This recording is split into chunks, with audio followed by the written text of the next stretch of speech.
আমরা যদি মনে করি ঢাকা থেকে কোনো নেতা রাজশাহীতে আসবে না, কারো পাওয়ার ক্ষমতা নাই আছে, আমরা যদি মনে করি এই অসংখ্য কমিটি অসংখ্য কমিটি রাজশাহীতে কোনো প্রোগ্রাম করতে পারবে না, অবশ্যই তার ক্ষমতা রাখা।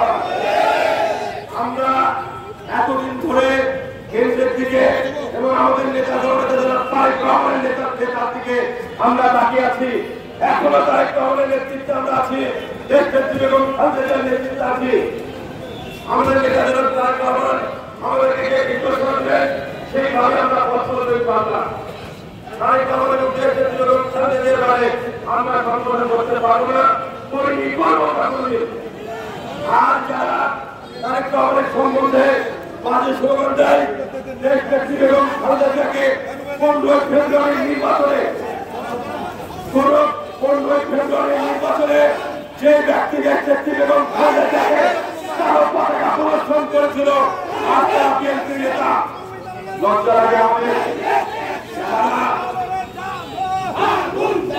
যাদের কমিটির মেয়াদ শেষ হয়ে গেছে তারা রাজশাহীতে বিএনপির নেতৃত্ব দিতে পারবে না, এটাই বাস্তব, এটাই সত্য। আমরা ইতিপূর্বে বলেছি যারা দিনের বেলা বিএনপি করে, যারা দিনের বেলা বিএনপি করে রাতের বেলা আওয়ামী লীগ করে তারা বিএনপির নেতৃত্ব দিতে পারে না, এদের কোনো যোগ্যতা নাই, এরা বিএনপির নেতৃত্ব দেয়। বিএনপি রাজশাহী শহরে সবচেয়ে শক্তিশালী একটি সংগঠন, এই নেতৃত্ব দেওয়ার যোগ্যতা থাকতে হবে।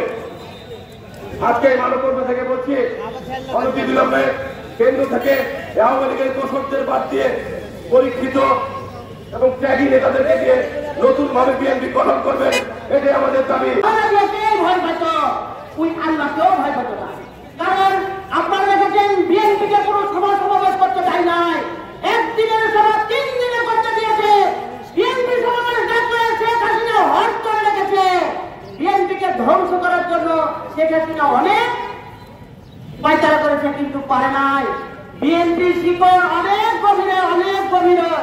আপনাদের মাধ্যমে আপনারা সাংবাদিক দেখেছেন বিগত 17 বছর ধরে আন্দোলন সংগ্রামের সম্মুখ ভাবে ছিল, তারা এখন আর কেউ নাই, এখন পিছন ভাগে। আমাকে দিয়েই আমি বলি